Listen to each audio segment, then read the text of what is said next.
Hello mga manay! Isang napakagandang tanghali sa ating lahat. Kamusta ang boy-boy natin dyan? Sana ay nasa mabuti kayong kalagayan. So ngayong tanghali mga manay ay magluluto ako ng saging. So yan lang ang lunch ko mga manay kasi nagda-diet ako. Mataba na kasi, tumaba kasi ako mga manay as in nga taas yung timbang ko. So, mag-diet tayo ngayon. So, tulutuin ko mga manay. Ayan. Ito yung binigay ng aking mother-in-law mga manay. Ayan. Ang dami mga manay. Ayan, oh. May shout out sa aking labahin. Ayan. Dito, may mga basurahan ako dyan. Dyan yung mga basura ko mga manay. Tapos dito yung mga labahin ko isang pakabukag. So, bukas siguro. Ay, hindi pa ako bukas maglalaba mga manay kasi magjo-duty tayo bukas sa Butuan. May work ako mga manay. Online lang talaga. Everyday work ako mga manay. Wala akong day off mga manay kasi sa online ako na assign ng aking kapatid. So, yung sahod ko naman minimum wage. Depende sa kita ng clinic at yung mga nakuha ko ng mga client. So, okay lang naman sa akin mga manay. Kahit okay lang sa akin kahit walang sahod or meron.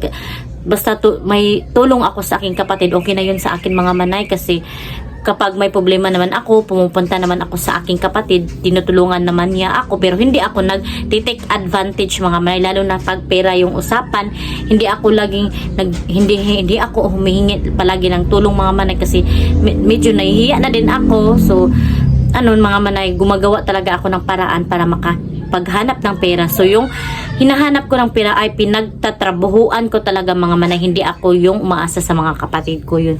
Kailangan talagang mag hard work tayo mga manay at wag asa-asa sa ibang tao kaya sa mga kapatid kasi meron naman tayong mga kamay or so mayroon naman tayong magagawa, di ba? So kailangan talagang gawan natin ng paraan. Magsipag tayo mga manay, wag tayong magtamad-tamad.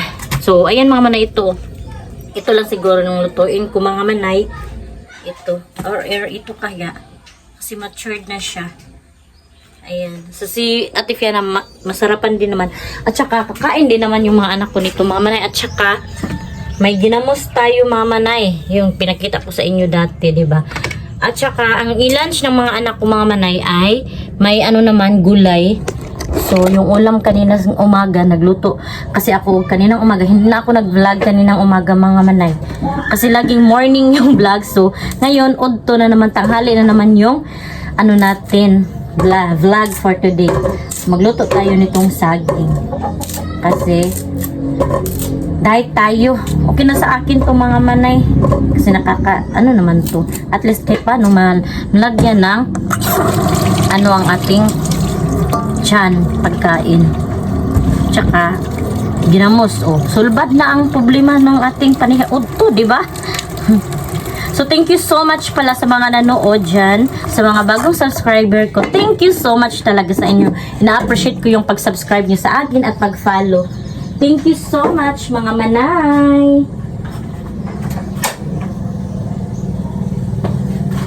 So yan ang mga manay, nilagay ko na yung saging dito. Ito yung mga manay. Dito ako nagluluto palagi ng saging mga manay na yung rice cooker namin nasira. So yan, ito na yung parati yung nilalagyan namin kapag magluluto kami ng saging o kaya kamuti. So yun mga manay, isasabi ko na pala sa inyo. So iwan na lang natin yan. At saka isira natin to mga manay kasi may mga magpasok na hindi natin alam. So yan, magpasok tayo dito mga manay at sasagutin ko na yung mga katanungan nyo, char. At pala mga manay, yung marami kasing sa akin, nag-chat sa page kung ano talagang sakit ni Hak, at saka may nag-chat din sa akin na kung kung saan siya ililibing, ganun mga manay. Siguro mga manay, ang makasagot lang talaga niyan ay si Ate Aileen Calif kung ano yung talagang sakit niya mga manay kasi hindi din ako makapagsabi kasi madami akong naririnig mga manay, mga haka-haka na kung ano-ano, kung anong nasakit niya kasi hindi ko ma-figure out kung totoo ba yun kasi mga manay, madaming nagsasabi sa akin na ito yung sakit niya. Huwag tayong magsalita ng walang kasiguraduhan mga manay kasi wala tayong karapatan yan kasi nga si Ate Aileen Calif nga hindi nga niya binavlog, diba, kung anong sakit talaga ni Hak. Siguro matagal pa niya i-reveal kaya ako huwag nating pangunahan si Ate Aileen Calif kung ano talaga yung sakit niya mga manay. Kaya ako respeto ko na lang sa kanya kung vlog ko ngayon, kasi madami kasing nagchat-chat at mga nagko-comment mga manay. So, kailangan sagutin ko din kayo para mga manay maliwanagan din kayo, kasi nga nihahartan ko na lang yung mga comment ninyo kasi hindi ko talaga alam yung sagot mga manay. Kaya yan ang ano ko sa inyo masasabi, yan lang talaga ang masasabi ko mga manay. So pasensya kayo kung hindi ko masabi-sabi talaga, kasi nga haka-haka lang yung ibang mga naririnig ko. So hindi din pwede na isabi ko, baka nagpaano-ano lang tayo, maawayan tayo niyan mga manay kung magpataka-taka lang tayo magsalita dito kung anong isabi ko sa inyo. So yan lang talaga yung nalalaman ko mga manay. Siguro kung magsabi na si Ate Aileen kung okay na okay, pwede na isabi, diba? So siya lang talaga yung may karapatan, at respeto na lang sa atin mga manay. Respeto din sa kanilang pamilya, kasi nga nagluluksa pa yung pamilya niya. Kung hindi man lang siya naka-vlog, kasi meron yung ano kasi niya, mga vlog mga manay, ini-imbak kasi niya yan, nag-i-imbak siya ng mga vlog dito sa Pinas mga manay. Kaya yan, at para araw-araw may vlog siya, may upload. Yan ang style ng mga big YouTuber mga manay, na araw-araw may update sa kanilang subscribers. So sana ay someday masabi na niya kung ano yung sakit talaga ni Hak, para yung mga followers niya ay ma-update sa kanilang mga katanungan mga manay. So yan mga manay, at huwag tayong magbigay ng maling impormasyon mga manay, kasi lalo na pag haka-haka lang or mga sabi-sabi. Yun, ayan si Ate Fiana pala mga manay, mag-lunch na sila kasi may ibinigay yung ano ko. Ayan, bayaw mga manay na ulam. Ano to? Lumpia at saka shumay mga manay, na Japanese shumay. So ito yung ulam namin kanina nga, gulay mga manay. So kakainin ko na lang to. Ilam-lam ko lang yung mga manay, at saka yung saging na niluto ko din mga manay. So tingnan natin yun mga manay. So ating vlog for today ay afternoon mga manay, kasi palagi na lang morning, 'di ba? Vlog natin, at saka mga short video lang yung mga vlog ko mga para like 15 minutes, 10 minutes, ganun. Baka kasi mabored kayo mga manay. So at least mga manay may update tayo. Ayan mga manay, parang hindi pa siya luto kasi may green pa siya. So maglaba tayo bukas. Ay hindi, Lunes siguro. Lunes. Ay hindi pa ako makalaban ng Lunes mga manay, recognition. Ngayon sana, kaso ang tubig ba mahina kasi yung tubig mga manay, hindi ako ay malakas na pala. Ayan, siguro mamayang gabi mga manay na ako maglaba, kasi maganda na yung panahon natin ngayon. Ayan, ipakita ko sa inyo. So ito na yung panahon natin, parang uulan na siya mga manay. Ito yung likod namin mga manay. Ayan, so dyan pala yung ko, paupahan. Ayan yung bahay ng aking tita, at saka sa aking binan yan. At saka dyan mga manay, boarding house. Yan ang aking tita mga manay, tita ng aking mister. So bukas pala mga manay ay isasama ko kayo sa labas, para mayroon naman tayong vlog sa labas, kasi dito lang tayo parati sa bahay mga manay. So thank you talaga sa mga nag-subscribe sa akin. Ina-appreciate ko pa kayo parati, at saka mga manay, sana ay mag-support kayo parati. So thank you so much talaga mga manay. So parang luto na yung saging mga manay. Ayan. So patayin na natin mga manay, kasi ito lang yung lunch ko. At saka na tayo ng natin, ginamos. Napakasarap nito mga manay. Pagkain lang to sa mga mahihirap, char. Iwan ko, mayroon namang mga mayayaman mga manay nga kumakain ito, at saka hindi ma-IT. So, hello mga manay, ito rin yung ginamos ko mga manay. Ayan. So ilagay na natin tong ginamos dito. Ayan, ako sarap dito mga manay, as in. Ito yung hitsura ng ginamos, oh. Ay, hindi nyo makita. Mamaya ko na lang ipakita mga manay, lalo na pag tinimplahan na natin. Ako lang naman kasi yung kakain. At magtatagtad tayo ng kamatis. Lalo na pag may kamatis mga manay, at saka may mga lamas, gitoo, bombay, at saka kamatis. Ayan, hugasin muna natin. Ito lang talaga mga manay. Nasanay kasi ako mga manay na mga ganitong pagkain. Okay na ako. Kasi bata pa lang ako mga manay, hindi kasi kami mahilig magprito-prito. Sinanay kami ng aking mga nabasa kayo. Sensya na kayo mga manay kung naputol kasi nabasa ba. Siya magtagtag ako nito mga manay. Nasanay kasi ako mga manay na ganitong mga pagkain, lalo mga kamuti, ganun. Kasi mahirap lang kasi kami mga manay. Iyan. Walang arty-arty mga manay. Kapag sanay ka talaga sa hirap mga manay, no, kahit anong mga pagkain, kakainin mo. Lalo na kapag nasa bukid kayo nakatira, no? Ako bata pa ako mga manay sa bukid kasi ako mga manay bago kami nakapagtapos ng pag-aaral. At saka mga manay, nakapagtapos lang kami ng pag-aaral kasi nga nag-scholarship kaming apat kasi kaming magkakapatid. Scholarship sa Manubo mga manay. Hindi ko talaga ikinahiya na Manubo ako mga manay.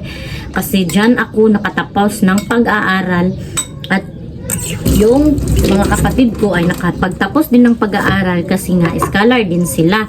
Kasi yung papa ko ay teacher mga manay. Tapos konti lang naman yung nila mga manay. Ang teacher kasi noon, konti lang talaga, maliit lang talaga yung sahod. So, ayun, sino pa namang makapag-aral ng apat na estudyante kasi apat kami mga manay, nagdurimit kami apat. So hirap kaya kapag mag-aral ng apat na magkuan sa college. So ginawa namin mga manay ay nag-apply kami ng scholarship, kami apat. So sa awa ng Diyos nakapasa din naman at saka double din yung ko mga manay kasi nag-working student ako sa aking tiyo mga manay, yung police mga manay. Kung hindi, sa mga hindi nakakaalam dyan, nag-working ako mga manay para lang makatapos ng pag-aaral. First year to third year mga manay, nag-working ako. Pero pagka fourth year na mga manay, hindi na ako nag-working. Na lang ako mga manay, nag-boarding house. Si papa na yung nagbayad kasi si ate, yung mga kapatid ko ay tapos na sila sa pag-aaral. So ako na lang yung finocus. Pero si papa yung nagbigay magbigay naman po din si papa ng allowance ko, yung mga kulang-kulang sa paaralan yun.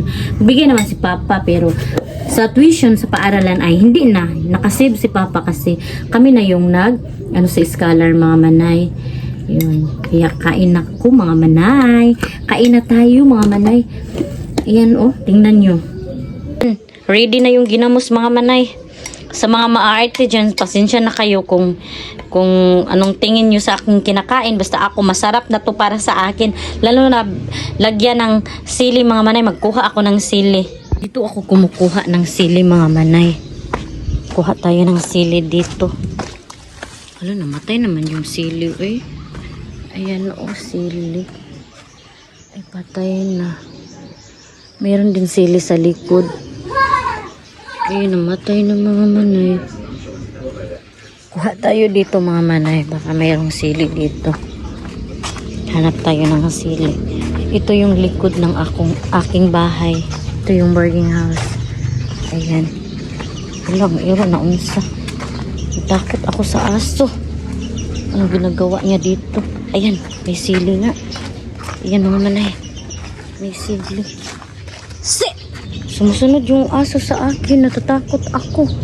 Baka anong gawin sa akin ba? Masarap kasi ito mga manay. Diba? So, uwi na tayo. Mga manay, ito yung mga tanim ko na mga gulay. Kapag gusto kong kumain ng mga dahon-dahon, yan, kumukuha ako dito. Ayan, Dito sa likod mga manay ay mayroon akong hindi to sa akin itong biyanan na baboy. Ayan, nakuratan siya mga manay.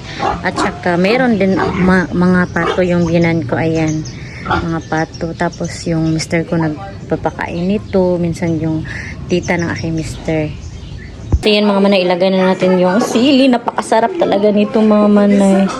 Lalo na pisain to.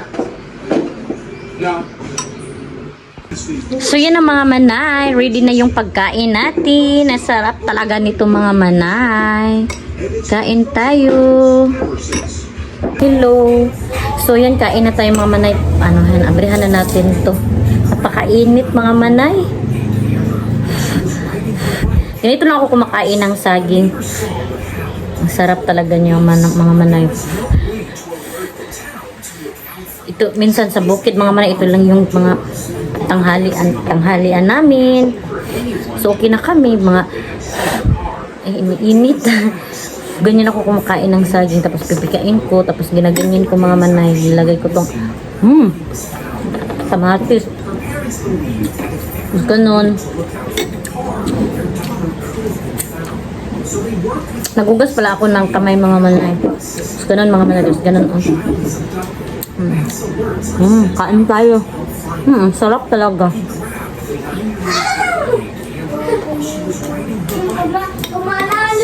Ang sarap mga manay. Itong saging pa mga manay. Galing hamugawan sa aking dinan. So thank you so much sa aking dinan. So, siguro mga manay, dito ko na lang i-end ang aking vlog. Thank you so much sa mga nood, sa mga bago sa aking channel. Thank you so much mga manay. Sa mga hindi pa nakasubscribe, please subscribe my YouTube channel and click the notification bell para updated din kayo sa aking next video. See you in my next vlog mga manay.